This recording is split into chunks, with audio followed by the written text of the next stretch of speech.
茄子买回来不要总是炒着吃了，今天分享一个不一样的做法，上桌就光盘。先把茄子清洗干净，水开以后上锅蒸15分钟。接下来准备一些配料，线椒和小米辣先切成圈，然后切碎一些，方便出味。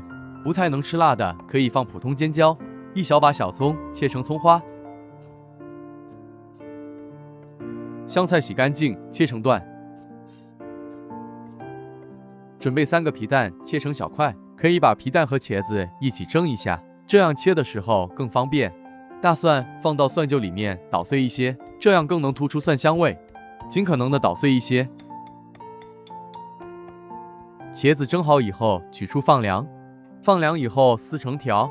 茄子先蒸熟再撕，可以防止氧化变黑，也可以最大程度的保留茄子里面的营养。全部撕好以后先备用。捣好的蒜里面加入盐和少量鸡精，半小勺白糖、生抽和香醋，少量的香油，把料汁充分的搅拌均匀备用。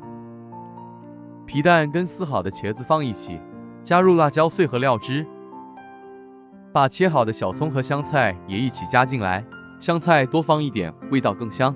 视频都看到这里了，如果对你有帮助的话，麻烦伸出您发财的小手，点赞支持一下吧，非常感谢。拌匀以后装盘，这样做的凉拌茄子酸辣开胃，好吃不油腻。天气热或者没胃口的时候，可以像我这样做，每次肯定是最先光盘的那道菜。喜欢的朋友一定要收藏起来试一下，学会了保证家里人都夸你是大厨。